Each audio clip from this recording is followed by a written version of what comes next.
नशेबाजों, मेरा नाम राजीव। यह है हमारे बेसिक टेक्स्ट का ट्रांसलेशन या अनुवाद। चैप्टर पहला, एडिक्ट कौन है।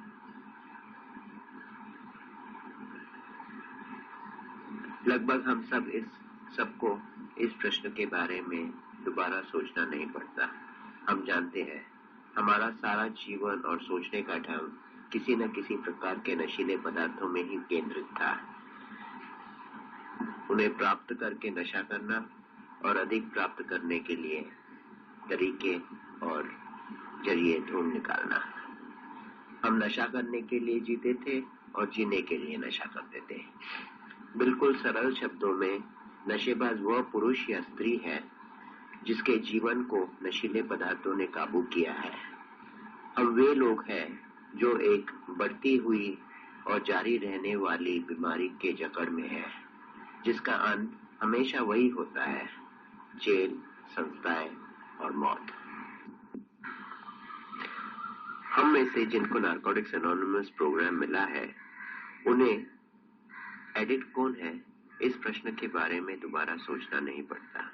हम जानते हैं निम्नलिखित हमारा अनुभव है।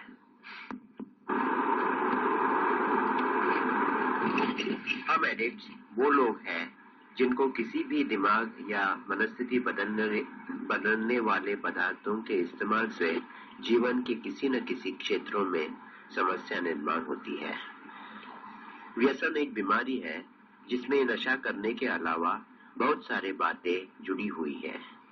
हम में से कुछ एक इसे सही मानते हैं कि पहली बार नशा करने के बहुत साल पहले ही अपनी बीमारी हमारे में मौजूद थी।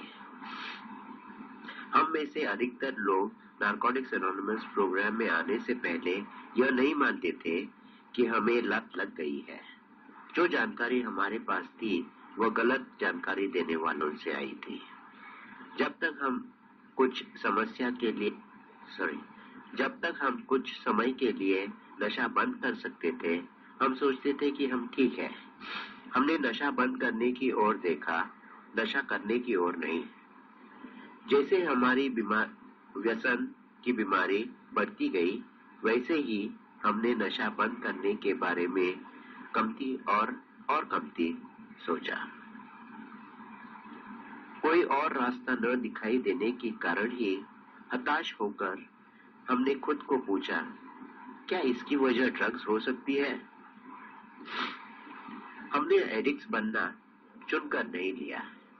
हम एक बीमारी से पीड़ित है जो उन तरीकों से प्रकट होती है जो समस्या विरोधी है और जिसका पता लगना, रोग की पहचान करना और इलाज करना मुश्किल हो जाता है।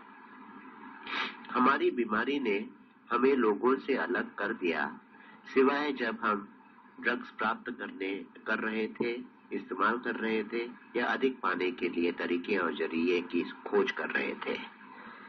विरोधी, खुंदस भरे, आत्मकेंद्रित और खुदगर्ज बनकर हमने अपने आप को बाहरी दुनिया से अलग कर दिया था। कोई भी चीज जिसे हम पूर्ण रूप से परिचित नहीं थे, वह पराई और खतरनाक बन गई।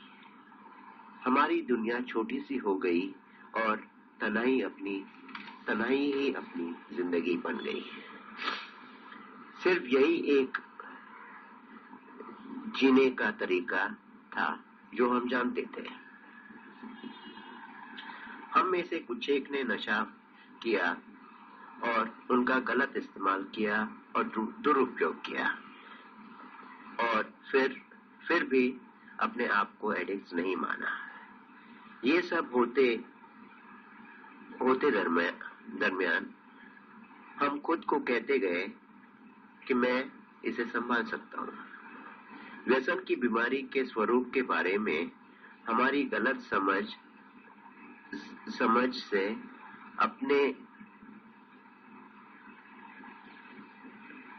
अपने नजरों में आते थे हत्या, अपराध, इंजेक्शन लेने की गंदी सिरिंज और कैद खाने के दृश्य।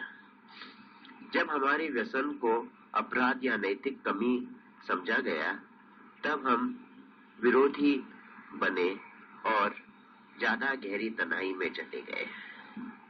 नशे के कुछ एक मस्तियां बहुत अच्छी लगी, लेकिन नशा जारी रखने के लिए जो बातें हमें आखिर में करनी पड़ी, उनमें हमारी घोर निराशा दिखाई दी। हम अपनी बीमारी की जकड़ में पकड़ गए थे।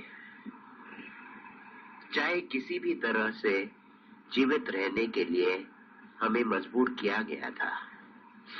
हमने लोगों से चालाकी की और हमारे सारे और की सब चीजों का नियंत्रण करने की कोशिश की। हमने झूठ बोला, चोरी की, धोखा दिया और अपने आप को बेच दिया। हमें किसी भी कीमत पर नशा चाहिए ही था। असफलता और डर हमारे जीवन में सब तरफ फैल गई। जिंदगी का व्यवहार जिंदगी के नियमों के अनुसार करने की अयोग्यता, यह हमारी व्यसन की बीमारी का एक भाग है। संसार जो ऊपर ऊपर से हमें विरोधी लगता था, उसका सामना करने के लिए हमने ड्रग्स और कई ड्रग्स के मिश्रण लेने की कोशिश की। जादू की कोई रीत खोज निकालने के हम सपने देखते थे, जिससे हमारी अंतिम समस्या का हमें हल मिल जाएगा। लेकिन हमारी अंतिम समस्या थी हम खुद। हकीकत यह थी कि हम किसी भी दिमाग और मनस्थिति बदलने वाले द्रव्य, गांजा और शराब भी सफलता से इस्तेमाल कर नहीं सकते थे। ड्रग्स ने हमें सुखद भावना देना बंद किया था। कई बार हमने अपने नशा करने को सही सिद्ध करने के लिए बहाने बनाए और अपने व्यसन के बारे में सफाई दी, खास करके जब नशीले पदार्थ हमने डॉक्टरी निर्देशन से प्राप्त किए थे। हमारे कुछ एक बारे के गैर कानूनी और चुतिया बर्ताव के बारे में हमें गर्व था। हम उस अवसर को भूल गए जब हम अकेले थे और डर और आत्मदया ने हमें घेर लिया था। सिर्फ किसी खास या विशिष्ट ख्यालों का विचार करना, यह हमारी पैटर्न या रीत बन गई।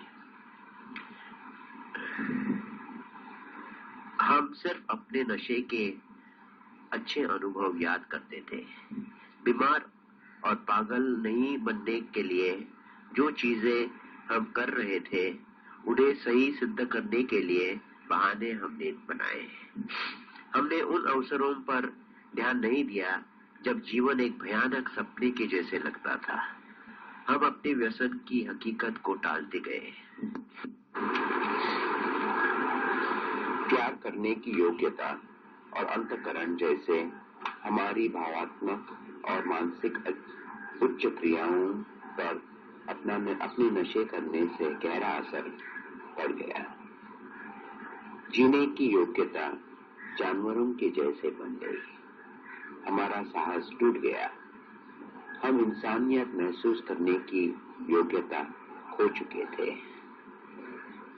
यह अति कठोर या तीव्र लगता हो, लेकिन हम में से कई लोग इस मनस्थिति में जा चुके हैं। हम लगातार उस हल की तलाश कर रहे थे, वह व्यक्ति, वह जगह या वह चीज जो सब कुछ ठीक कर सकेगा। हर रोज का जीवन संभालने की योग्यता हमारे पास नहीं थी। जब हमारी बीमारी बढ़ गई, तब हम में से कई संस्थाओं में के अंदर बाहर चक्कर काटने लगे। हमारे अनुभव बताते थे कि हमारे जीवन में कुछ तो गलत था। बाहर निकलने का हमें एक आसान तरीका चाहिए था। हम में से कुछ एक ने आत्महत्या करना सोचा, लेकिन हमारे ये प्रयत्न दुर्बल या कमजोर थे और उन्होंने सिर्फ अपनी मूल्यहीनता की भावनाओं को बढ़ाने में मदद की। यदि ऐसा हो सकता तो क्या, सिर्फ यदि और सिर्फ और एक बार इस भ्रम में हम फंस गए थे। जब हमने मदद खोजी तब हम सिर्फ दर्द से छुटकारा पाने की ही तलाश कर रहे थे। हमने कई बार अपनी तंदुरुस्ती वापस अच्छी बनाई थी, सिर्फ नशा करके उसे वापस खराब करने के लिए। हमारा पिछला रिकॉर्ड बताता है कि हमारे लिए सफलता से नशा करना असंभव है। हम अपने कंट्रोल में है। यह चाहे कितना भी साफ दिखाई देता हो, तो भी नशा करने से हमें हमेशा लाचार होकर घुटने टेक देना ही पड़ता है। इलाज नहीं होने वाली दूसरी बीमारियों के जैसे व्यसन की बीमारी को सिर्फ रोका जा सकता है। हम इस बात पर सहमत है कि एक एडिक्ट होने में बेशर्ते कोई शर्मिंदा होने की बात नहीं है जब हम ईमानदारी से अपने संकट को स्वीकारते हैं और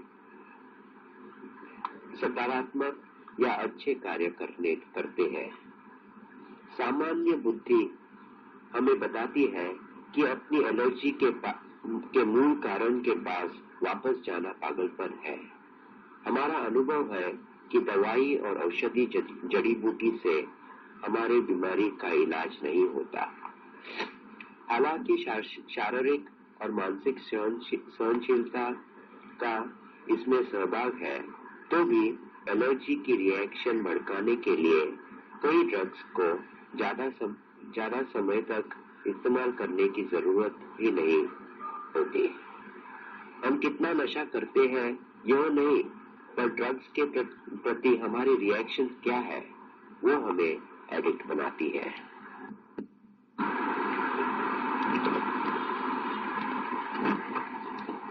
हम में से कई लोगों को नहीं लगा कि हमें नशे की समस्या है जब तक कि हमारे ड्रग्स खत्म नहीं हुए। हालांकि दूसरों ने हमें कहा कि हमें समस्या हो गई थी, फिर भी हमें यकीन था कि हम सही हैं और सारी दुनिया गलत है। नशा करने के बर्ताव को सही सिद्ध करने के लिए हमने इस बात या इस यकीन का इस्तेमाल किया।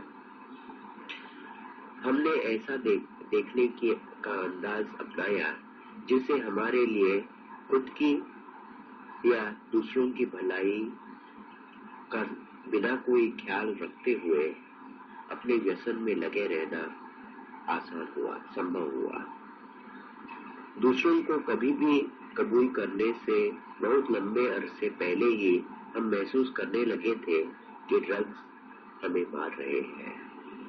हमने देखा कि जब हमने नशा बंद करने की कोशिश की तब हम बंद नहीं कर सके। हमें भरोसा हुआ कि ड्रग्स पर हमारा कंट्रोल हम खो चुके थे और बंद करने के लिए हमारे में कोई शक्ति नहीं थी। जब हमने अपना नशा करना जारी रखा तब उसके परिणाम से कुछ एक बातें हुई। हमारी मनस्थिति वैसे बन गई जो आम एडिक्ट्स की सामान्य तौर होती है। नशा करने से पहले किस तरह जिंदगी थी वो हम भूल गए। हम समाज में सद्भावना से रहने के बारे में भूल गए।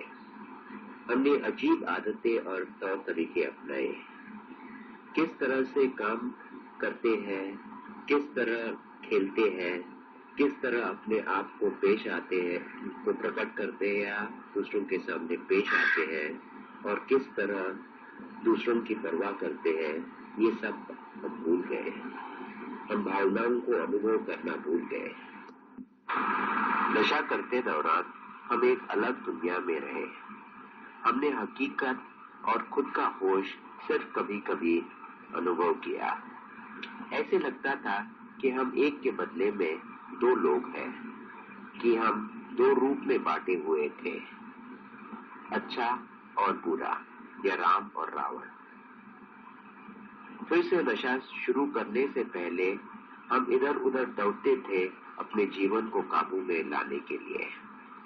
कभी कभी यह बहुत अच्छी तरह से हम कर सकते थे, लेकिन बाद में वह हमारे लिए इतना महत्वपूर्ण नहीं रहा और अधिक असंभव भी हो गया।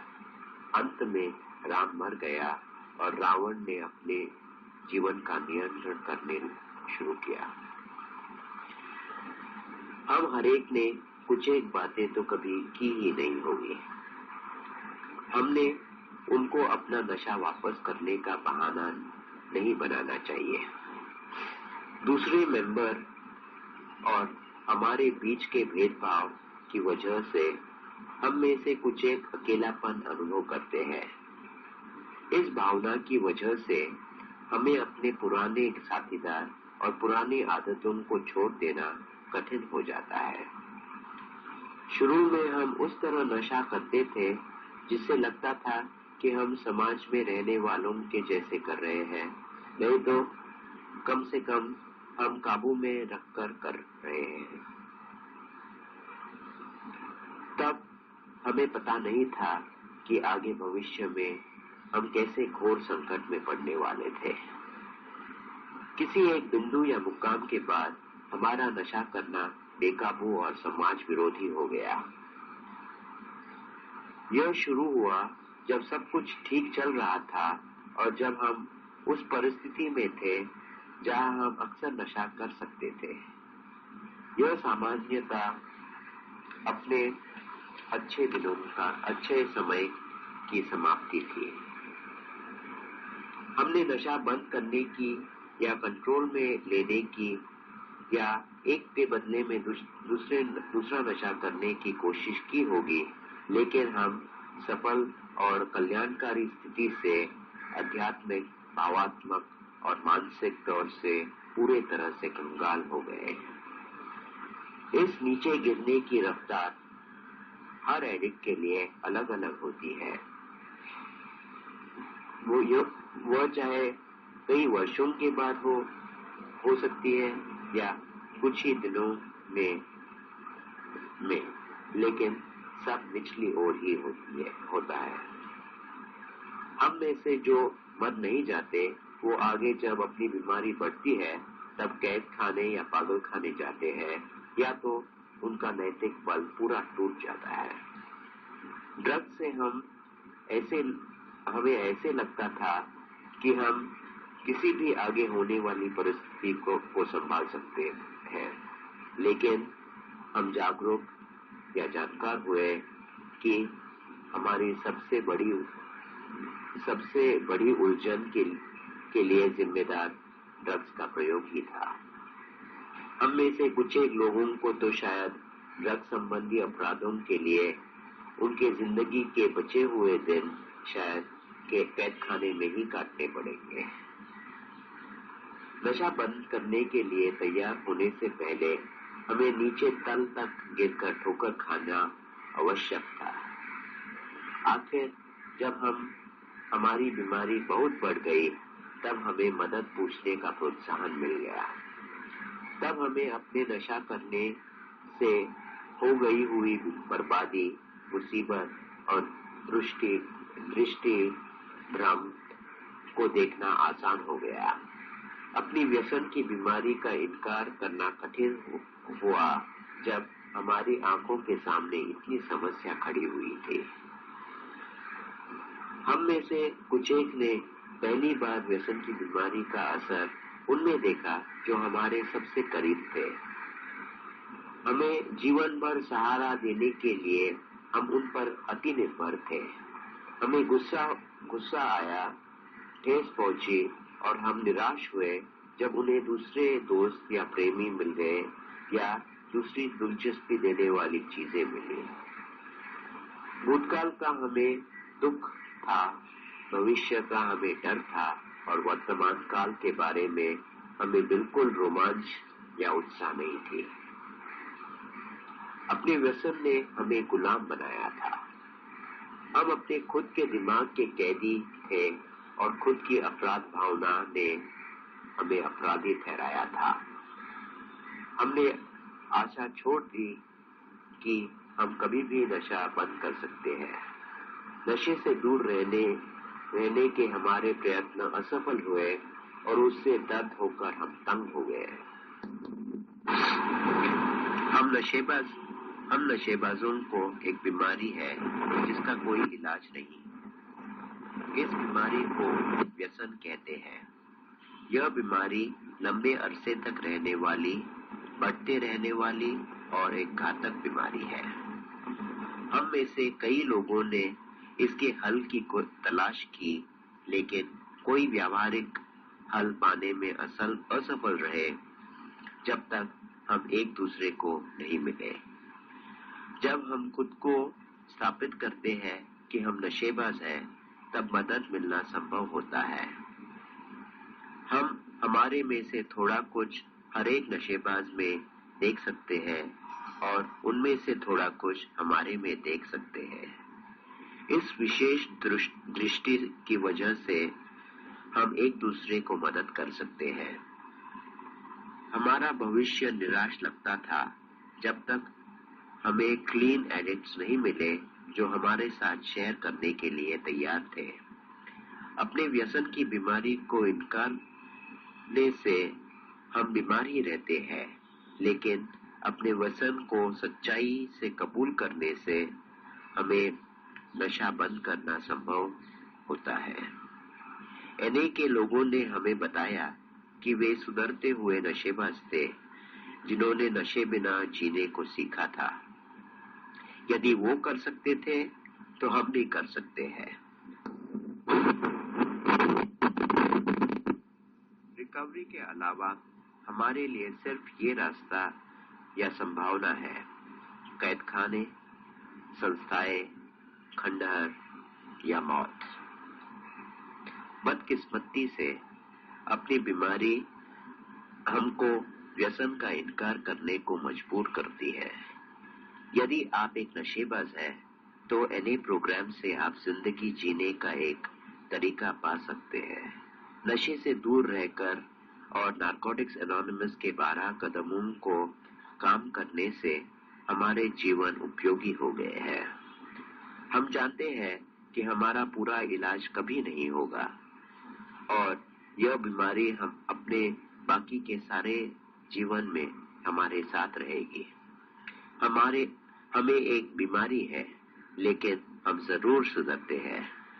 हर दिन हमें एक मौका दिया जाता है। हमें यकीन है कि हमारे लिए जीने का सिर्फ एक ही तरीका है, वह है एनए का तरीका। चैप्टर 2, दूसरा अध्याय, नारकोटिक्स एनोनिमस प्रोग्राम क्या है। नारकोटिक्स एनोनिमस उन स्त्री और पुरुषों की फेलोशिप या संगठन है जो नशे बिना जीने को सीख रहे हैं। हम मुनाफा नहीं करने वाली एक सोसाइटी है और हमारी किसी भी प्रकार की शुल्क या फीस नहीं है। हम हरेक ने सदस्यता की कीमत चुकाई हुई है। सुधरने के हक की कीमत हमने अपने दर्द और पीड़ा से चुकाई हुई है। सारी उलझन और मुसीबतों के बावजूद जीवित रहे हम नशेबाज हैं जो नियमित रूप से मिलते हैं। रिकवरी के संदेश के लिए हम हमारे सदस्यों की कहानी सुनते हैं और हम सच्चे या ईमानदार शेयरिंग के उत्तर अनुसार कार्य करते हैं। हम देख पाते हैं कि हमारे लिए आखिर में कोई आशा है ही।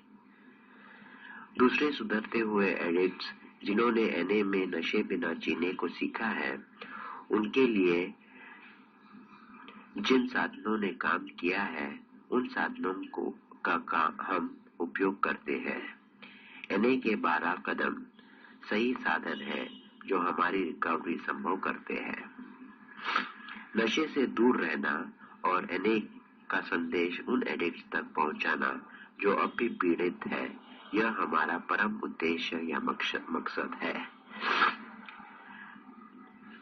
हमारी सार्वजनिक समस्या व्यसन की बीमारी से हमारी एकता आती है।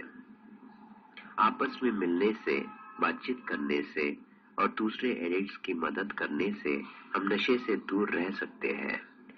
किसी भी मीटिंग में नए आने वाले सबसे महत्वपूर्ण व्यक्ति है, क्योंकि हमारे पास जो है उसे हम दूसरों को देकर ही अपने पास रख सकते हैं। नार्कोटिक्स एनोनिमस में लाखों एडिक्ट्स का कई वर्षों का अनुभव है। अपनी बीमारी और रिकवरी के सभी क्षेत्रों के इस अनुभव का चिकित्सक मूल्य बेजोड़ है। कोई भी एडिक्ट जो सुधरने चाहता है उसके साथ खुलेआम शेयर करने के लिए तैयार है। हमारा रिकवरी का संदेश हमारे अनुभव पर आधारित है। फेलोशिप में आने से पहले हम सफलता से नशा करने के प्रयत्नों से थक कर खत्म हो गए और सोचा हमारे में क्या गलती है। एनए में आने के बाद हमने देखा कि हम ऐसे लोगों के एक बहुत खास समूह में शामिल हुए हैं जिन्होंने हमारी जैसी पीड़ा देखी है और रिकवरी हासिल की है। उनके खुलेआम शेयर किए हुए अनुभवों में हमने खुद के लिए आशा पाई। सदस्यता के लिए एकमात्र जरूरत है नशा बंद करने की इच्छा। कोई भी एडिक्ट जो सच्चाई और ईमानदारी से नशा बंद करना चाहता है उसके लिए हमने यह प्रोग्राम कामयाब होते हुए देखा है। जब हम यहाँ आते हैं तब यह जरूरी नहीं है कि हम नशे से दूर हो, लेकिन पहले मीटिंग के बाद हम नए आने वालों को सूचित करते हैं कि वापस आते रहना और नशे से दूर रहकर आना। नार्कोटिक्स एनोनिमस की मदद पाने के लिए नशे की अधिक मात्रा या ओवरडोज लेने तक या जेल की सजा मिलने तक ठहरने की जरूरत नहीं है। व्यसन की बीमारी इतनी निराश स्थिति भी नहीं है कि जिससे हम सुधर नहीं सकते। हम अपने जैसे एडिक्ट्स को मिलते हैं जो नशे से दूर है। हम देखते, सुनते और समझ पाते हैं कि उनको नशे बिना जीकर जिंदगी का आनंद उठाने का एक तरीका मिल गया है। पुरानी मर्यादों तक ही सीमित रहने की हमें जरूरत नहीं है। हम अपने पुराने विचारों का परीक्षण और पुनः परीक्षण कर सकते हैं। अपने पुराने विचारों को हम सदा सुधार या तो उनकी जगह नए विचार ला सकते हैं। हम वो स्त्री और पुरुष हैं जिन्होंने पता लगाकर कबूल किया अपनी व्यसन की बीमारी पर बेबस है। जब हम नशा करते हैं तब हम हार जाते हैं। जब हमें पता चला कि हम नशा करके या नशे बिना भी जी नहीं सके, तब हमने पीड़ा भोगना जारी रखने के बदले में एनए द्वारा मदद खोजी। यह प्रोग्राम अपने जीवन में एक चमत्कार लाता है। हम अलग या दूसरे व्यक्ति बन जाते हैं। 12 कदमों को काम करने से और नशे से दूर रहना जारी रखकर हमें अपने खुद की बनाई हुई उम्र कैद से एक दिन की छूट या मोहलत मिलती है। हम जीने के लिए आजाद बन जाते हैं। हम चाहते हैं कि हमारी रिकवरी की जगह एक सुरक्षित जगह हो, बाहरी असर या प्रभाव से मुक्त। हमारी फेलोशिप की सुरक्षा के लिए हम निश्चित आदेश देते हैं कि किसी भी मीटिंग में कोई भी ड्रग्स या नशा करने के सामान नहीं लाई जाए। फेलोशिप में हम अपने आप को खुलेआम प्रकट कर सकते हैं, क्योंकि किसी भी कानून लागू करने वाली एजेंसी या शाखा वहां शामिल नहीं है। हमारी मीटिंगों में तदनुभूति या सहानुभूति का वातावरण है। रिकवरी के सिद्धांतों के अनुसार हम एक दूसरे को ना तो तमीज करते हैं, ना तो किसी एक सांचे में डालते हैं, ना नीति विषयक बात कहते हैं। हमें यहाँ भर्ती किया नहीं है और सदस्यता के लिए कोई पैसे नहीं लगते। एनए कोई काउंसलिंग या समाज सेवा ये नहीं करती। हमारी मीटिंग पहचान पाने की आशा की और शेयरिंग की एक प्रक्रिया है। एनी का दिल धड़कने लगता है जब दो एडिक्ट्स उनकी रिकवरी शेयर करते हैं। हम जो करते हैं वो हकीकत बन जाती है जब हम उसे शेयर करते हैं। ये हमारी नियमित मीटिंग में ज्यादा बड़ी संख्या में होता है। एक मीटिंग हो जाती है जब दो या अधिक एडिक्ट नशे से दूर रहने के लिए एक दूसरे की मदद करने के लिए मिलते हैं। हमारी मीटिंग में शुरू में हम नए साहित्य या लिटरेचर पढ़ते हैं जो किसी को भी मिल सकता है। कुछ एक मीटिंग में स्पीकर या भाषण करने वाले होते हैं, टॉपिक या किसी विषय पर चर्चा होती है या तो दोनों होता है। क्लोज्ड या बंद मीटिंग एडिक्ट्स या उनके लिए है जो सोचते हैं कि नशे की समस्या शायद उन्हें भी हो सकती है। ओपन या खुले मीटिंगों में किसी का भी स्वागत है जो फेलोशिप का अनुभव करना चाहता है। रिकवरी के वातावरण को हमारी 12 परंपराएं सुरक्षित रखती है। हमारे मेंबरों ने खुद की इच्छा से दिए हुए अंशदान से ही हम पूरी तरह स्वावलंबी है। चाहे किसी भी जगह पर हमारी मीटिंग हो, हम उनके साथ या किसी भी अन्य संस्थाओं या संगठन से जुड़ नहीं जाते। एडिक्ट साथियों के साथ रहने के लिए मीटिंग में हमें एक जगह देती है। मीटिंग बनने के लिए केवल 2 एडिक्ट्स की जरूरत है जो ख्याल रखकर शेयर करते हैं। हम नई विचारों का प्रवाह हमारे दिमाग में आने देते हैं। नशे के बिना जीने के बारे में जो हमने सीखा है उसे हम शेयर करते हैं। हालांकि शुरू में 12 कदमों के सिद्धांत हमें शायद पराये लगेंगे, तो भी उनकी सबसे अहम या महत्वपूर्ण बात यह है कि वो काम करते हैं। हमारा प्रोग्राम जीने का एक तरीका है। नए साहित्य या लिटरेचर पढ़ने से आत्मसमर्पण, विनम्रता और सर्विस या सेवा, इन जैसे आध्यात्मिक सिद्धांतों का महत्व हम सीखते हैं। हम देखते हैं कि यदि हम अपनी रिकवरी बनी रहने के लिए दिमाग बदलने वाले और मनस्थिति बदलने वाले पदार्थों से दूर रहना जारी रखते हैं और बाधा कदमों का काम करते हैं, तो हमारे जीवन नियमित रूप से सुधरते हैं। इस प्रोग्राम को जीने से या अपने जीवन में अमल करने से हमारे दोष निकल जाते हैं। हमसे महान किसी शक्ति से हमारा संबंध जुड़ता है और दूसरों की मदद करने के लिए हमें मार्गदर्शन मिलता है। जहाँ गलत हुआ है वहाँ ये प्रोग्राम हमें माफी की मनोदशा सिखाता है।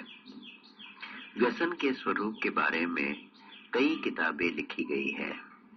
यह पुस्तक रिकवरी के स्वरूप के बारे में है। यदि आप एक एडिक्ट है और आपको यह पुस्तक मिल गया है तो कृपया आप खुद को एक मौका दीजिए और इसे पढ़िए। बेसिक टेक्स्ट का 3रा अध्याय। हम यहाँ क्यों हैं? हम नशेबाज हैं जो सुधरना चाहते हैं। अपनी भावनाओं को दबाने के लिए हमने नशा किया और नशीले पदार्थ प्राप्त करने के लिए जो कुछ भी जरूरी था वो सब हमने किया। हम में से कई लोग सुबह उठकर बीमार रहते थे और काम पर जाने को हमें या तो असंभव था या हम नशा कर गए काम पर जाते थे। हम में से कई लोगों ने अपनी आदत संभालने के लिए चोरी की। जो हमें प्यार करते थे उन्हें हमने ठेस पहुंचाई। हमने ये सब किया और अपने आप को कहा, मैं इसे संभाल सकता हूँ। हम इससे बाहर निकलने का तरीका ढूंढ रहे थे। जिंदगी के नियमों के अनुसार जिंदगी का सामना करना हमें असंभव था। शुरू में नशा करना मजा था। नशा करना हमारे लिए एक आदत बन गई और आखिर में जीवित रहने के लिए ही नशा जरूरी था।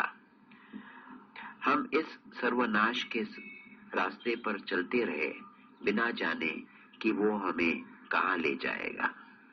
हम एडिक्ट्स थे और हमें वो मालूम नहीं था। ड्रग्स से हमने सच्चाई, दर्द और दरिद्रता को टालने की कोशिश की। जब ड्रग्स का असर चले गया तब हमने देखा कि अपनी वही समस्या तब भी रही थी और वो और खराब बन गई थी। बार बार फिर नशा करने से और अक्सर ज्यादा ड्रग्स लेने से हमने राहत खोजी। हमने मदद की तलाश की और कोई नहीं मिली। अक्सर डॉक्टर हमारी उलझन को समझ नहीं पाते थे। दवाई देकर उन्होंने हमारी मदद करने की कोशिश की। हमारे मर्द, बीबी और प्रेमियों ने जो उनके पास था वो हमें देकर खाली या कंगाल हुए, इस उम्मीद रखकर कि हम नशा बंद करेंगे या ठीक हो जाएंगे। हमने एक ड्रग के बदले में दूसरा नशा करने की कोशिश की, लेकिन इससे दर्द का समय सिर्फ लंबा हुआ। हमने अपने नशे को सामाजिक मात्रा तक ही सीमित रखने की कोशिश की, लेकिन असफल रहे। सामाजिक एडिक्ट ऐसी कोई चीज ही नहीं है। हम में से कुछ एक ने मंदिर, मस्जिद, धर्म संप्रदाय या पंथों में हल खोजा। कुछ एक ने भौगोलिक बदलाव करने से इलाज खोजा। अपनी समस्याओं के लिए हमने अपने पास पड़ोस और जिंदगी की परिस्थितियों पर दोष लगाया। दूसरी जगह जाने से अपनी समस्याओं का इलाज करने के इस प्रयत्न ने हमें नए लोगों का गलत फायदा उठाने का एक मौका दिया। हम में से कुछ एक ने सेक्स या संभोग से या दोस्त बदलने से स्वीकृति खोजी। इस स्वीकृति खोजने के बर्ताव ने हमें अपनी व्यसन की बीमारी में और गहराई से उलझाया। हम में से कुछ एक ने शादी की, तलाक दिया या साथ छोड़ा। चाहे जो कुछ भी प्रयत्न हमने किए, हम अपनी बीमारी से भाग नहीं सके। हम उस मुकाम पर पहुंच गए जहां हमें लगने लगा कि हमारा कोई अर्थ नहीं रहा। अपने काम पर या परिवार और दोस्तों के लिए हमारी कोई कीमत रही ही नहीं। हम बेरोजगार थे और रोजगार लगाने के योग्य भी नहीं रहे। किसी प्रकार की कामयाबी डरावनी और अपरिचित थी। क्या करना हमें मालूम नहीं था। जब हमारी आत्मघृणा या खुद पर नफरत करने की भावना बढ़ती गई, तब अपनी भावनाओं को छिपाने के लिए हमें ज्यादा और ज्यादा नशा करना जरूरी हुआ।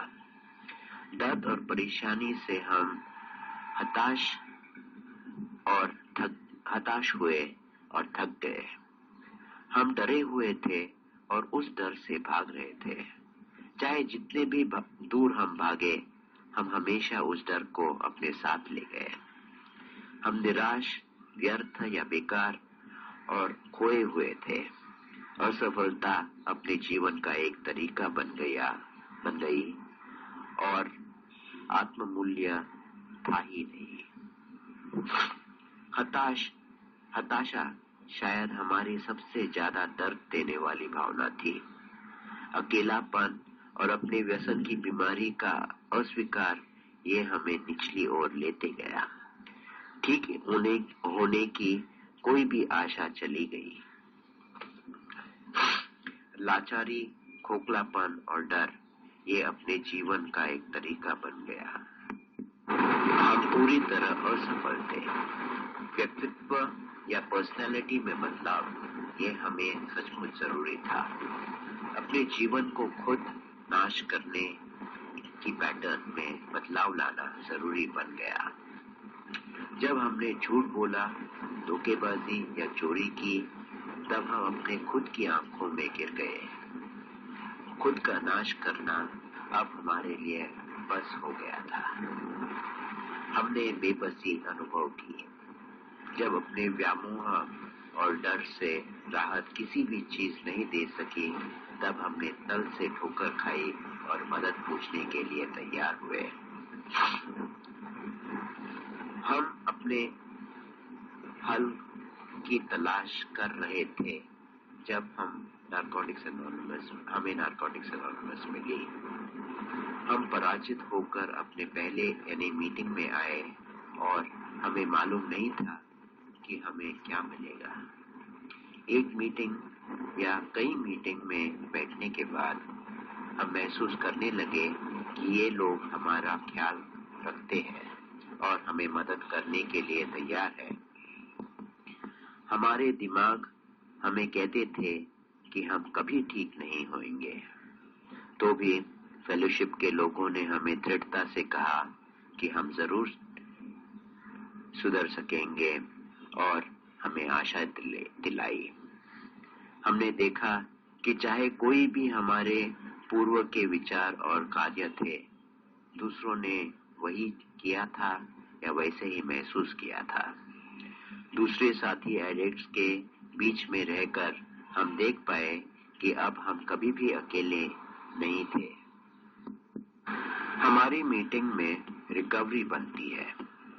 हमारे जीवन सूली पर लटके हैं। हमने देखा है कि रिकवरी को प्रथम या पहले रखने से यह प्रोग्राम काम करता है। हमारे सामने ये 3 हलबली करने वाली सच्चाइयां खड़ी हुई। 1, हम अपनी व्यसन की बीमारी पर बेबस हैं और हमारे जीवन संभालने अयोग्य बन गए हैं। 2, हम अपनी बीमारी के लिए जिम्मेदार नहीं हैं, पर हम अपनी रिकवरी के लिए जिम्मेदार हैं। 3, अपनी बीमारी के लिए अब हम कभी भी दूसरे लोगों को, जगहों को और चीजों को दोष दे नहीं सकते। हमें अपनी समस्याओं और अपनी भावनाओं का सामना करना ही पड़ेगा। रिकवरी के लिए अपना परम साधन या हथियार एक सुधरता हुआ नशेबाज है। क्या हमने पूर्व काल में किया, इस पर हम नहीं, लेकिन अपनी रिकवरी और भावनाओं पर हम एकाग्रता डालते हैं। पुराने दोस्त, जगह और विचार अक्सर अपनी रिकवरी के लिए बाधा बनते हैं। हमें अपने खेल के दोस्त, खेल के मैदान और खेल की चीजों को बदलना जरूरी है, आवश्यक है। जब हम देख पाते हैं कि नशे बिना हम खुद को बराबर संभाल नहीं सकते, तब हम में से कुछ एक तुरंत उदासी, चिंता, शत्रुता या युद्ध और खुन्नस, शत्रुता और खुन्नस अनुभव करने शुरू करते हैं। फजूल की निराशाएं, छोटी सी रुकावटें और अकेलापन, इनसे हमें अक्सर ऐसे लगता है कि हम कोई ठीक नहीं हो रहे हैं। हम समझते हैं कि हम सिर्फ एक बीमारी से पीड़ित हैं। हमें एक गंभीर बीमारी है, निराश खराबी नहीं। नशे से दूर रहने से हम अपनी बीमारी को सिर्फ रोक सकते हैं। आज हम सब तरह की भावनाएं अनुभव कर सकते हैं। फेलोशिप में आने से पहले हम सिर्फ या तो उमंग, नहीं तो अति उदासी महसूस करते थे। सिर्फ खुद के बारे में सोचने के हमारे गलत भाव के बदले में अब दूसरों का ख्याल रखने का अच्छा भाव आ गया है। उत्तर दिए गए हैं और समस्याओं का हल मिल गया है। वापस एक इंसान की तरह महसूस करना, यह एक बहुत बड़ा तोहफा है।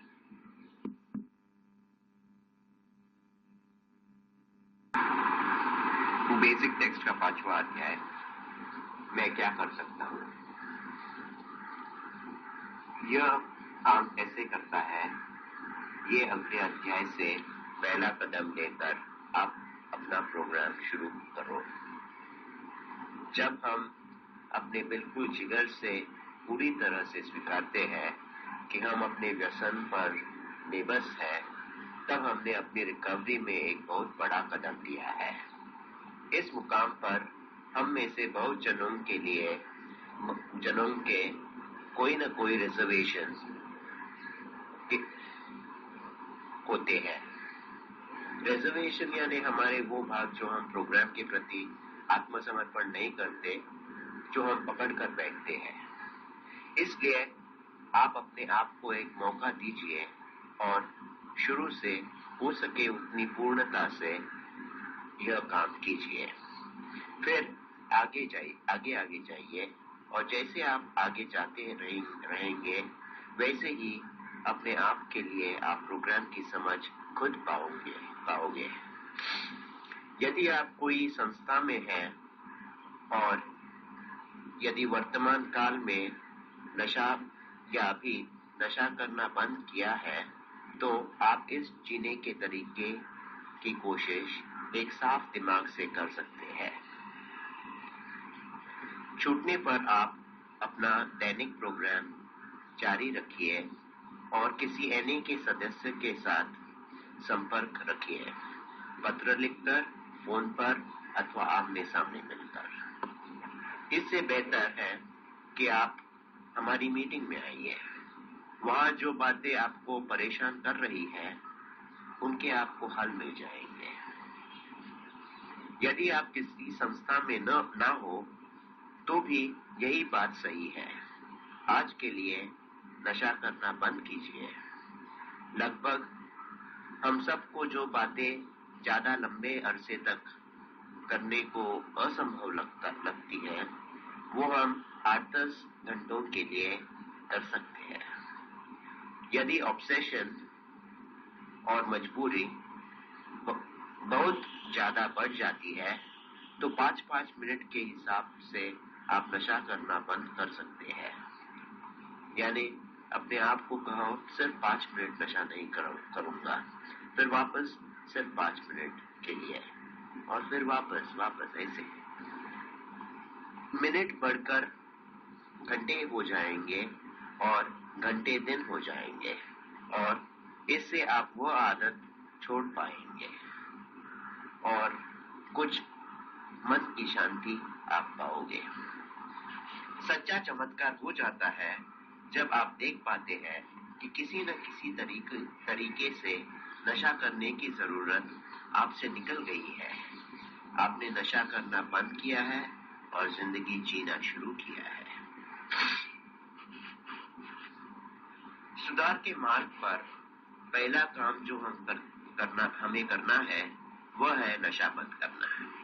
यदि हमारा शरीर और दिमाग अभी भी नशे की वजह से धुंधला गया है तो हम प्रोग्राम का असर होने की आशा नहीं रख सकते। हम यह कहीं भी कर सकते हैं, कैदखाने में या किसी संस्था में भी। यह हम कैसे भी कर सकते हैं, टर्की निकालकर या अस्पताल में जब तक कि हम नशे से दूर रहने लगते हैं। ईश्वर जैसे वह हमारी समझ में आए, इस विचार को विकसित करने का काम हम हाथ में ले सकते हैं। अपने एटीट्यूड्स या रुख रवैयों को सुधारने के लिए 12 कदमों को इस्तेमाल भी कर सकते हैं। हमारा सबसे अच्छा सोचने का ढंग ही हमें तकलीफ में या परेशानी में ले आया। खुद को बदलने की आवश्यकता हम स्वीकारते हैं। सिर्फ नशा करने के अलावा बहुत सी बातें अपनी बीमारी में जुड़ी हुई है। इसलिए सिर्फ नशे से दूर रहने के अलावा अपनी रिकवरी में बहुत सारी बातें लानी होंगी। अपने विचार और एटीट्यूड्स का क्रियाशील बदलाव। इसे रिकवरी कहते हैं। नशे से दूर रहने के लिए अपनी समस्याओं का सामना करने की योग्यता जरूरी है। यदि अब तक कोई समस्याएं थी तो सिर्फ नशे से दूर रहने से इन समस्याओं का हल नहीं निकलेगा। चिंता और अपराधीपन की भावना यहाँ और इस क्षण में जीने से हमें रोक सकती है। अपनी बीमारी से का इनकार करना और दूसरे रिजर्वेशंस या अकड़ पकड़ हमें बीमार ही रखती है। हम में से बहुत लोगों को लगता है कि नशे के बिना हम सुखी जीवन नहीं जी सकेंगे। हम डर और दुर्बुद्धि से पीड़ित हैं और ऐसे हमें लगता है कि नशा करने से कोई छुटकारा नहीं है। हमें शायद डर लग सकता है कि यदि हमने नशा बंद किया तो अपने पुराने दोस्त हमें धिक्कारेंगे। नशेबाज जो रिकवरी पाने की कोशिश कर रहा है उसे आमतौर पर ऐसी भावनाएं आती ही है। शायद अपना अहम अति संवेदनशील या कोमल हो सकता है। अकेलापन, आत्मदया या खुद पर तरस खाना और डर ये नशा करने के लिए अपने कुछ सबसे सामान्य बहाने हैं। झूठ, बंद दिमाग और तैयारी नहीं, ये तीन हमारे सबसे बड़े दुश्मन हैं। आत्मग्रस्तता या खुद में ग्रस्त रहना या आत्मकेंद्रता अपनी बीमारी का मूल बीज है। हमने सीखा है कि नशे से दूर रहने के लिए और एक बेहतर जीवन जीने के लिए अपने पुराने विचार और पुराने तरीके हमें मदद नहीं करेंगे। यदि हम अपने आप को निष्क्रिय रहने देते हैं और बिंदासगी से लिपटे रहते हैं तो हम अपनी बीमारी के भागों के सामने झुक जाते हैं। एक समस्या यह भी है कि हकीकत या सच्चाई बदलने से सच्चाई की अपनी अनुभूति जो है उसे बदलना ज्यादा आसान है। हमें अपने पुराने विचारों को छोड़ना ही पड़ेगा और इस सच्चाई का सामना करना ही पड़ेगा कि वास्तविकता और जिंदगी आगे बढ़ती रहेगी, चाहे हम उसे स्वीकार करें या ना करें। जिस तरह हम प्रतिक्रिया करते हैं और जिस तरह हम अपने आप को देखते हैं, सिर्फ इसे हम बदल सकते हैं। जिस तरह हम रिएक्शन करते हैं और जिस तरह हम अपने आप को देखते हैं, सिर्फ इसे हम बदल सकते हैं। यह बात जरूरी है यदि हमें स्वीकारना है कि बदलाव धीरे धीरे होता है और रिकवरी एक आगे जारी रहने वाली प्रक्रिया है। कम से कम पहले 90 दिन में हर रोज मीटिंग करना यह एक अच्छा सुझाव है। नशेबाज कुछ विशेष भावना अनुभव करते हैं जब उन्हें पता चलता है कि दूसरे लोग भी हैं जो उनकी पुरानी और अब की तकलीफें बांटते हैं या उनकी तकलीफें में भाग ले रहे हैं। शुरू में मीटिंग में उपस्थित रहने के अलावा हम ज्यादा कुछ नहीं कर सकते हैं। अपनी पहली मीटिंग में से किसी भी व्यक्ति, विचार या एक भी शब्द शायद हम याद नहीं कर सकते हैं। कुछ समय बाद हम आराम से रिकवरी के वातावरण का आनंद ले सकते हैं। मीटिंग अपनी रिकवरी को मजबूत करती है। पहले हमें डर लग सकता है कि क्योंकि हम किसी को पहचानते नहीं हैं। हम में से कुछ एक सोचते हैं कि हमें मीटिंग जरूरी नहीं, लेकिन जब हमें दर्द होता है तब हम मीटिंग जाते हैं और राहत पाते हैं। कहाँ हम थे से हमारा संपर्क रहता है, लेकिन ज्यादा महत्वपूर्ण यह है कि हम अपने रिकवरी में कहाँ जा सकते हैं, इसके साथ अपना संपर्क रहता है। जब हम नियमित रूप से मीटिंग जाते हैं तब दूसरे नशेबाज जो अपनी समस्या और अपने गोल या उद्देश्य शेयर करते हैं, उन नशेबाजों से बातचीत करने का मूल्य हम सीखते हैं। बदलने के लिए जिस प्यार और समझदारी की हमें जरूरत है, उसे स्वीकारने के लिए हमें अपने आप को खोलना पड़ेगा। जब हम इस फेलोशिप और उसके सिद्धांतों से परिचित होते हैं और उन्हें अपने कार्यों में अमल करते हैं, तब हम प्रगति करना शुरू करते हैं। हम अपने सबसे ज्यादा सुस्पष्ट समस्याओं पर जोर देते हैं और अन्य सब या दूसरे सब को छोड़ देते हैं। जो हाथ में काम है उसे हम करते हैं, और जब हम प्रगति करते हैं, नए सुधारने के मौके खुद पेश आते हैं। फेलोशिप के अपने नए दोस्त अपनी मदद करेंगे। हमारी आम प्रयास रिकवरी है। नशे से दूर हम साथ मिलकर दुनिया का सामना करते हैं। परिस्थिति या घटनाओं के आश्रित हमें अब कभी लाचार नहीं होना पड़ेगा। यदि हम तकलीफ में हैं, तो ऐसे दोस्त जो हमारी चिंता करते हैं, वो होने से बहुत फर्क पड़ता है। हमें फेलोशिप में अपनी जगह मिल जाती है और हम एक ग्रुप के सदस्य बन जाते हैं, जिसकी मीटिंग अपने रिकवरी में हमें मदद करती है।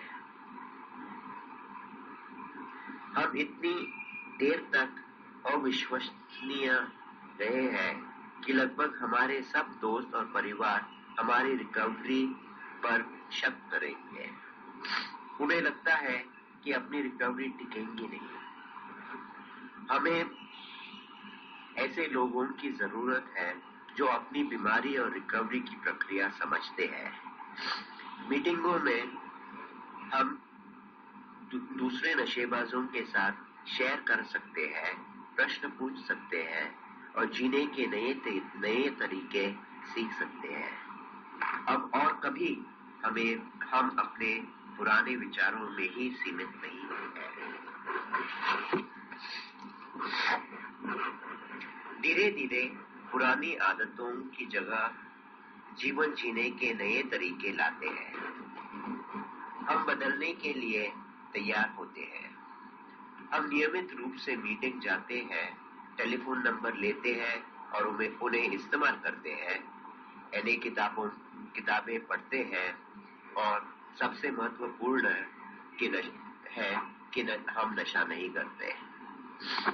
हम दूसरों के साथ शेयर करना सीखते हैं। यदि हम किसी को बताते नहीं कि हम दर्द में हैं, तो उन्हें मालूम ही नहीं होगा। जब हम मदद के लिए हाथ बढ़ाते हैं, तब वह हमें मिल जाती है।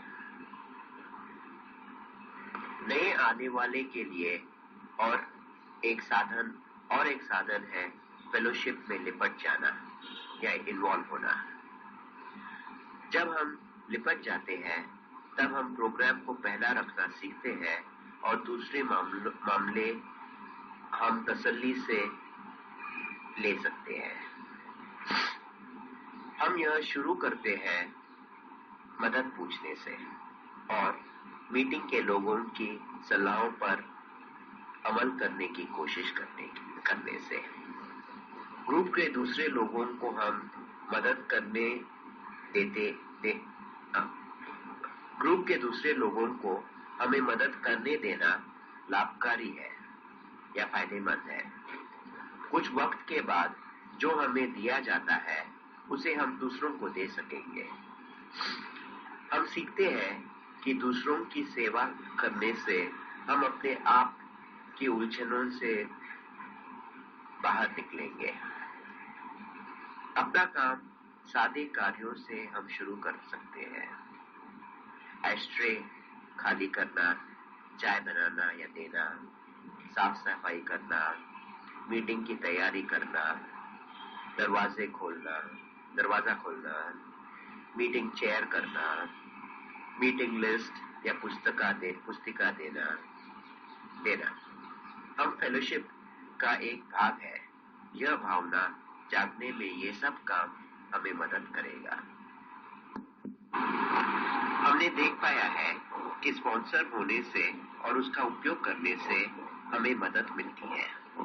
स्पॉन्सरशिप एक द्विपक्षीय रास्ता है। वह नए आने वाले की और स्पॉन्सर की दोनों की मदद करता है। स्पॉन्सर का क्लीन टाइम और अनुभव अपने इलाके के स्पॉन्सरों की उपलब्धता पर निर्भर है। नए वालों की स्पॉन्सरशिप यह ग्रुप की जिम्मेदारी है। एनए में अपने व्यसन से रिकवरी पाने का स्पॉन्सरशिप एक दिल की धड़कन है। एक नशेबाज का दूसरे नशेबाज को मदद करना। अपने जीवन में सबसे गहरे बदलाव जो होते हैं उनमें से एक है अपने निज के संबंधों के क्षेत्रों में। दूसरों के साथ अपने संबंध सबसे पहले अक्सर अपने स्पॉन्सर से शुरू होते हैं। जब हम नए सदस्य हैं तब यदि हमारे साथ कोई है जिसका निर्णय या जजमेंट पर हम विश्वास कर सकते हैं और जिसके साथ हम अपनी बातें गुप्तता और विश्वास से कर सकते हैं तो हमारे लिए और ज्यादा आसान हो जाता है। हम समझ जाते हैं कि ज्यादा अनुभव वालों में विश्वास रखना यह हमारी मजबूती या ताकत है, कमजोरी नहीं। हमारे अनुभवों ने हमें दिखाया है कि रिलैप्स नहीं होने के लिए स्टेप्स या 12 कदमों को काम करने से हमें सबसे बेहतर गारंटी या आश्वासन मिलता है।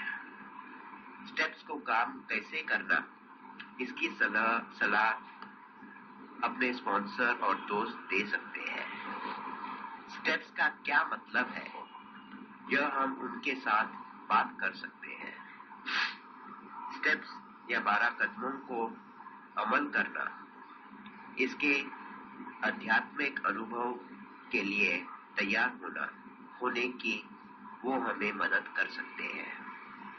ईश्वर जैसे वह हमारी समझ में आया उससे मदद पूछने से स्टेप्स या 12 कदमों की अपनी समझ बढ़ती है।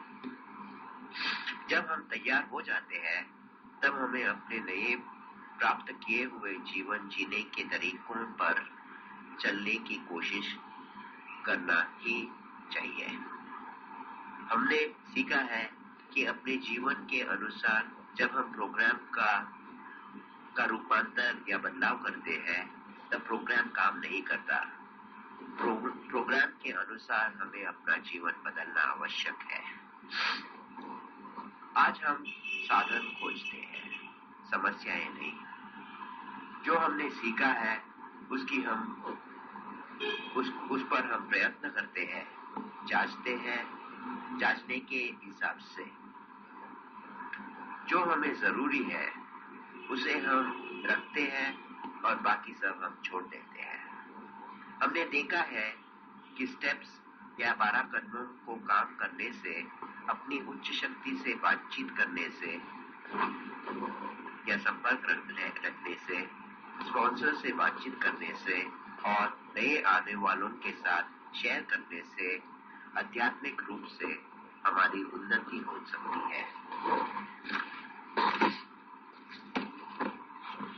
रिकवरी के प्रोग्राम के लिए 12 कदम का उपयोग किया जाता है। हम सीखते हैं कि अपनी समस्याओं के हल में मदद पाने के लिए हम अपनी उच्च शक्ति के पास जा सकते हैं। वो तकलीफ जो हमें पहले भाग जाने के लिए मजबूर करती थी। जब हम उन्हें शेयर करते हुए अपने आप को देखते हैं, तब हम अच्छी भावनाएं अनुभव करते हैं। ईश्वर की हमारे लिए जो इच्छा है, उसकी तलाश करने की ताकत हमें ये अच्छी भावनाएं देती है। हमें यकीन है कि अपनी उच्च शक्ति की इच्छा हमारी देखभाल करेगी। यदि हमने अपनी पूरी योग्यता के साथ ईमानदारी से ईश्वर की जो इच्छा है उसे करने की कोशिश की, तो जो कुछ भी हो जाए हम उसे संभाल सकेंगे।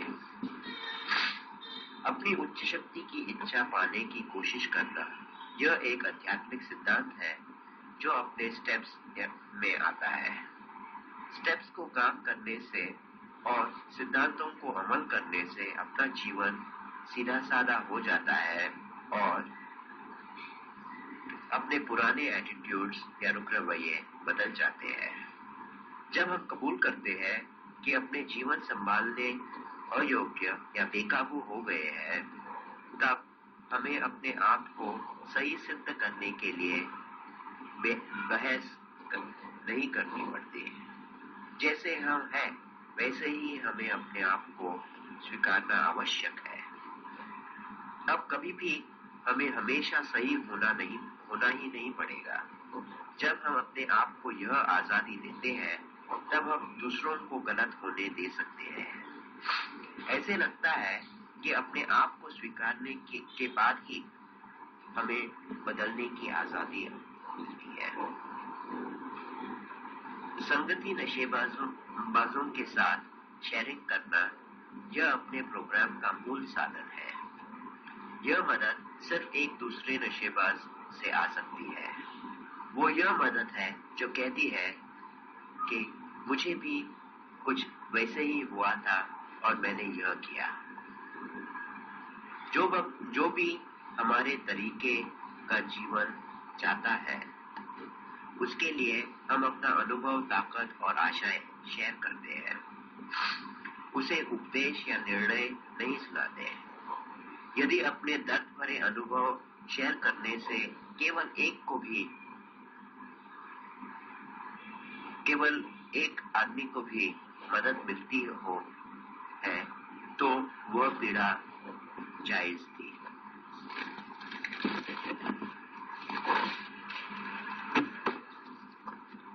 जो हमारी मदद पूछते हैं, उनके साथ अपनी रिकवरी को शेयर करने से अपनी रिकवरी मजबूत बनती है। जो अपने पास शेयर करने के लिए है, उसे यदि हमने अपने पास ही रखा तो हम उसे खो देंगे। जब तक हम अपने शब्द कार्यों में नहीं लाते, तब तक उनका कोई अर्थ नहीं है।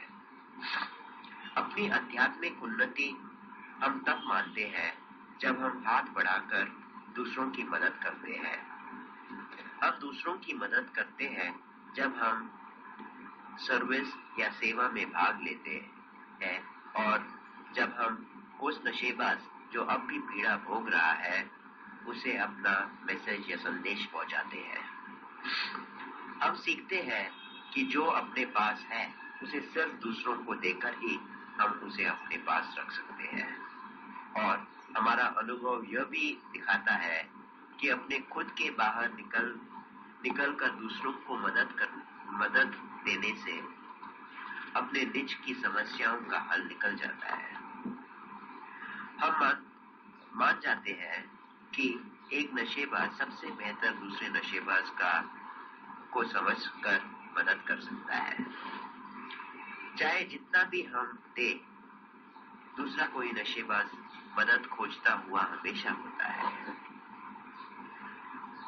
डगमगाए हुए नशेबाज जो नशा छोड़ना चाहते हैं, उनका खास ध्यान रखना और स्पॉन्सरशिप, इनका महत्व हमें हमेशा ध्यान में रखना चाहिए। हमारे अनुभव ने हमें दिखाया है कि जिनको स्पॉन्सरशिप महत्वपूर्ण होती है, उन्हें नारकोटिक्स एनोनिमस प्रोग्राम से सबसे ज्यादा लाभ मिलता है। स्पॉन्सर की जिम्मेदारी वह हम खुशी से स्वीकारते हैं। यह हमारे खुद के एनेस अनुभव को अनमोल बनाने का एक मौका हम स्वीकारते हैं। दूसरों के साथ काम करना यह अपने सर्विस की शुरुआत है।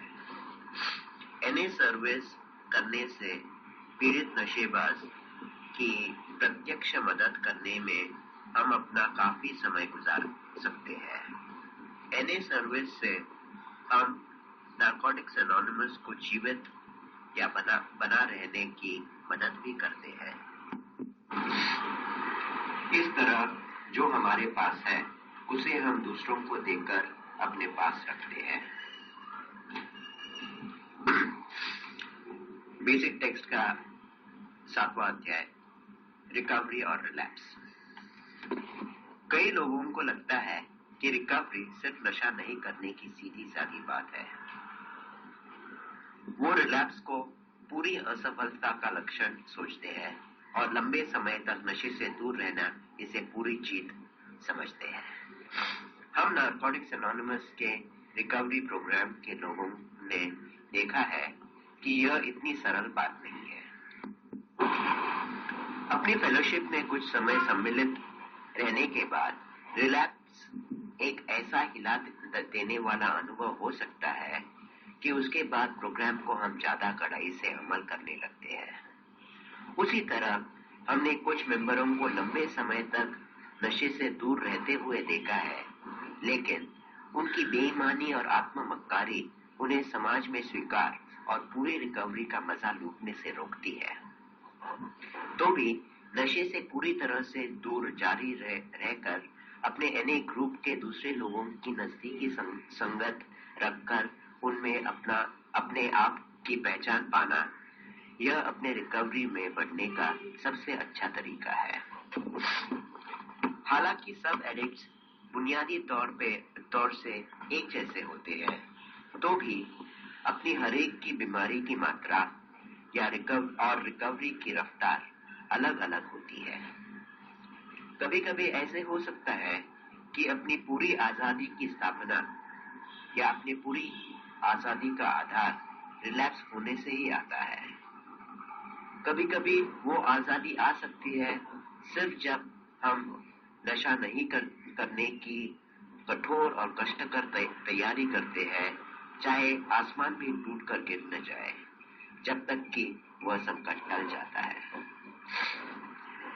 कोई भी एडिक्ट जो कुछ समय के लिए भी नशा करने की इच्छा गवा सकता है और जिसको अपने तत्कालिक विचार और मजबूर कार्यों का चुनाव करने की आजादी है, वो अपने रिकवरी में एक परिवर्तनीय मुकाम पर पहुंच गया है। यह एक निर्णयकारी मुकाम है। सच्ची आजादी और मुक्ति की भावनाएं यहाँ कभी कभी तराजू में समतोलन के लिए लटकीली रहती है। बाहर अकेले जाकर वापस खुद की जिंदगी चलाने की ओर हम खींचे जाते हैं, तो भी हमें मालूम है कि जो हमारे पास है वह हमसे बढ़कर कोई शक्ति पर निर्भर रहने से आया है और दूसरों की सहानुभूति या तदानुभूति से मदद देने से आया है। रिकवरी में कई बार अपनी पुरानी भयानक चीजें जो हमें तंग करेंगी, जीवन शायद वापस अर्थहीन या उद्देश्यहीन, निराश या निरस या रोज वैसे ही और बोर होने लगेगा। हमारे दिमाग अपने नए विचारों को बार बार दोहराने से शायद थक जाएंगे और अपने नए कार्यों से अपने शरीर थक जा सकते हैं। तो भी हमें मालूम है कि यदि हम उन्हें बार बार नहीं करेंगे तो हम जरूर अपनी पुरानी आदतें वापस शुरू करेंगे। हम समझते हैं कि जो हमारे पास है उसका हमने यदि उपयोग नहीं किया तो हम उसे खो जाएंगे। ये वक्त अक्सर हमारे सबसे ज्यादा बढ़ने का समय होता है। इन सब चीजों से अपने शरीर और दिमाग को थकावट लगती है, तो भी अपनी बिल्कुल गहराई या जिगर में बदलाव या सच्चे परिवर्तन की क्रियाशील शक्ति वो जवाब निकालने के लिए काम कर रही होगी, जो अपने आंतरिक प्रोत्साहन को बदलती है और अपना जीवन बदल देती है। रिकवरी जैसे हम उसे अपने 12 कदम के द्वारा अनुभव करते हैं, यह हमारा गोल या उद्देश्य है, सिर्फ नशे से दूर रहना ही नहीं। अपने आप को सुधारने के लिए श्रम लगता है, और क्योंकि एक बंद दिमाग में कोई नया विचार डालने का दुनिया में कोई भी तरीका नहीं है, इसलिए किसी भी तरह से दिमाग को खोलना ही पड़ेगा, क्योंकि यह सिर्फ हम खुद कर सकते हैं। इसलिए हमें पहचानना जरूरी है कि अपने दो चिपके हुए दुश्मन लोगों को, आलस्य या सुस्ती और उदासीनता या चलता है या समझे की भावना, बदलने को अपना प्रतिरोध जबरदस्त होता है, और सिर्फ कोई एटम बॉम्ब का स्फोट अपने में बदलाव ला सकता है। रिलैप्स यदि हम उससे बाहर निकले तो वह ये स्फोट ला सकता है। रिलैप्स और उसके बाद अपने कोई नजदीक के संबंधों की मौत, यह अपने में जबरदस्त काम करने की जरूरत को जागने का काम कर सकती है। बेसिक टेक्स्ट का 8वां अध्याय, हम जरूर सुधरते हैं।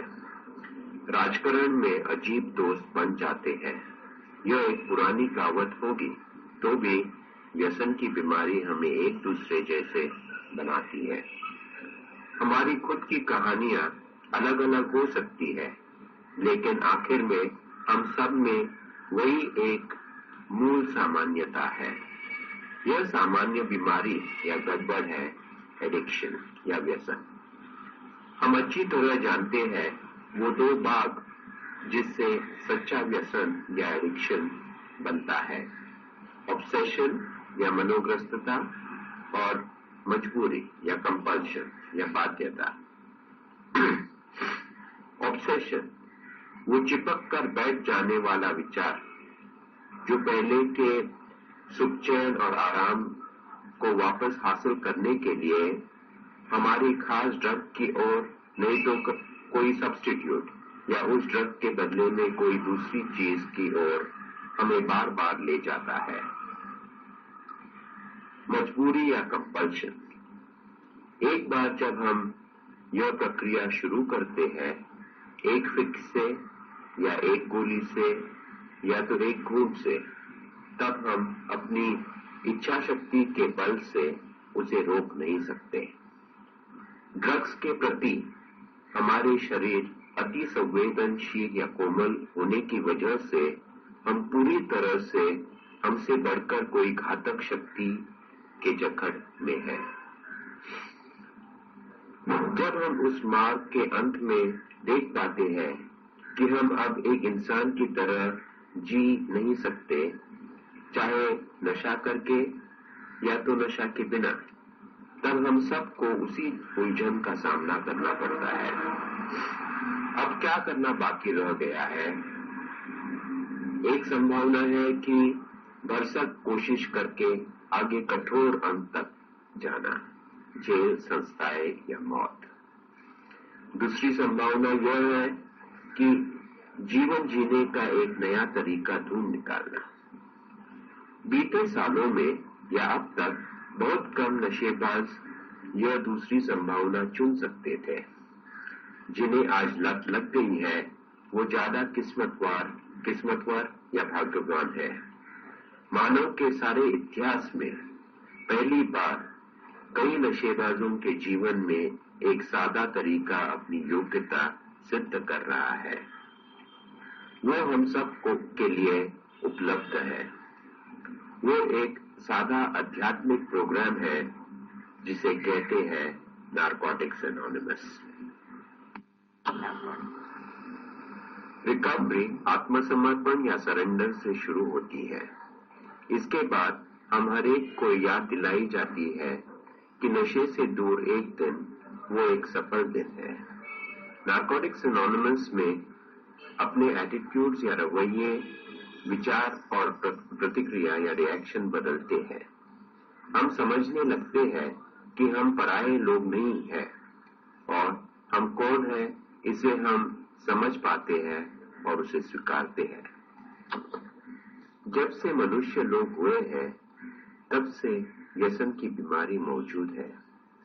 हमें खत्म करने वाले नशीले पदार्थों का ऑब्सेशन और उसके पश्चात मजबूरी या कंपल्शन जो हमें नशा जारी रखने पर मजबूर करती है, ये हमारे लिए व्यसन की बीमारी है। नशे से पूरी तरह दूर रहना, यह अपने नए तरीके के जीवन की बुनियाद है। अभी तक या भूतकाल में एक एडिक्ट के लिए कोई आशा नहीं थी। नारकोटिक्स एनोनिमस में गुस्सा, अकेलापन और डर जो एडिक्ट्स को आमतौर आता है और जिन्हें वो काबू में नहीं रख पाता, उन्हें हम शेयर करने सीखते हैं। अपने पुराने विचारों ने हमें मुसीबतों में डाल दिया था। हम पूर्णता की ओर नहीं देखते थे। हम सब बातों की निरंतरता और खोखलापन में ही केंद्रित रहते थे। हम सफलता को संभाल नहीं सकते थे और इसलिए असफलता अपने जीने का एक तरीका बन गई। रिकवरी में असफलता सिर्फ टेम्पोररी या अल्पकालिक बाधाएं होती है, हमेशा के लिए नहीं। ईमानदारी, खुला दिमाग और बदलने की तैयारी, ये सब नए रवैये हैं जो अपनी गलतियां कबूल करने में और मदद पूछने में हमारी मदद करती है। जो हमें सचमुच नहीं करना है वो करने को या अपने सही स्वभाव के विरोधी काम करने को अब हम मजबूर नहीं हैं। लगभग सब नशेबाज रिकवरी का प्रतिरोध करते हैं और जो प्रोग्राम हम उनसे शेयर करते हैं वो उनके नशा करने में बाधा डालता है। यदि नए आने वाले हमें कहते हैं कि वो बिना कोई बुरे अंजाम से होते हुए नशा करना जारी रख सकते हैं, तो हम उसे दो तरीके से देख सकते हैं। एक संभावना है कि वो एडिक्ट्स नहीं है और दूसरी संभावना है कि उनकी बीमारी वो देख नहीं सकते हैं या अब भी वो अपने व्यसन का इनकार कर रहे हैं। व्यसन की बीमारी में और नशा छोड़ने के शुरू में अपनी समझदार सोच विकृत हो जाती है और नए आने वाले अक्सर समानता देखने के बदले में फर्क देखने लगते हैं। व्यसन की बीमारी से वो पीड़ित नहीं है, इसका सबूत ढूंढने के और रिकवरी से निकल जाने के तरीके वो खोजते हैं। हम में से कई लोगों ने वही किया था जब हम नए थे, इसलिए जब हम उनके साथ काम करते हैं, हम कुछ भी ऐसा नहीं बोलने या करने की कोशिश करते हैं जिससे उन्हें अपना नशा जारी रखने का बहाना मिले। हमें मालूम है कि ईमानदारी और तदनुभूति या सहानुभूति आवश्यक है। पूरा सरेंडर या आत्मसमर्पण यह रिकवरी की चाबी है और पूरी तरह से दूर रहना सिर्फ यही एक चीज है जिसने हमारे लिए काम किया है। हमारा अनुभव है कि कोई भी एडिक्ट जिसने पूरी तरह आत्मसमर्पण किया है वो रिकवरी हासिल करने में कभी भी नाकाम हुआ है। नारकोटिक्स एनोनिमस आध्यात्मिक कार्यक्रम है धार्मिक नहीं। कोई भी नशे से दूर एडिक्ट वो एक चमत्कार है, और यह चमत्कार जिंदा रखना यह जागृति, आत्मसमर्पण और बढ़ने की एक आगे जारी रहने वाली प्रक्रिया है। किसी एडिक्ट के लिए नशे से दूर रहना यह एक असामान्य स्थिति है। हम नशे से दूर रहना सीखते हैं, हम खुद से ईमानदार रहना सीखते हैं और किसी चीज के दोनों बाजू के बारे में सोचना सीखते हैं। निर्णय लेना शुरू में कठिन होता है। नशे से दूर रहने से पहले अपनी क्रियाएं तुरंत प्रोत्साहन से आती थी। आज हम इस तरह की सोच में बांधे हुए नहीं है, हम आजाद हैं। अपने रिकवरी में अति आवश्यक है कि हम हकीकत को स्वीकार करें। एक बार जब हम यह कर सकते हैं, तब हमें अपनी अनुभूति बदलने की कोशिश में नशा करने की जरूरत नहीं पड़ती। नशीले पदार्थों के बिना हमें एक उपयोग इंसान बनने का मौका मिलता है, यदि हम खुद को और दुनिया जैसी वह है उसे स्वीकारते हैं। हम सीखते हैं कि संघर्ष हकीकत का एक हिस्सा है और उन संघर्षों से भाग जाने के बदले में उन्हें दूर करने के तरीके सीखते हैं। वे इस वास्तविक दुनिया का एक भाग है। किसी समस्याओं के साथ अपनी भावनाओं को किसी तरह नहीं उलझाने देना, यह हम सीखते हैं। जो हाथ में काम है उसे हम पूरा करते हैं और कोशिश करते हैं कि हम जबरदस्ती करके हल नहीं निकालेंगे। हमने सीखा है कि यदि कोई हल वास्तविक नहीं है तो वह आध्यात्मिक भी नहीं है। अब तक हमने सादी परिस्थितियों को समस्याएं बना दी थी, बात का बतंगड़ बना दिया था। अपने सबसे अच्छे विचारों ने हमें यहाँ लाया। रिकवरी में हम खुद से महान कोई शक्ति पर आसरा रखने सीखते हैं।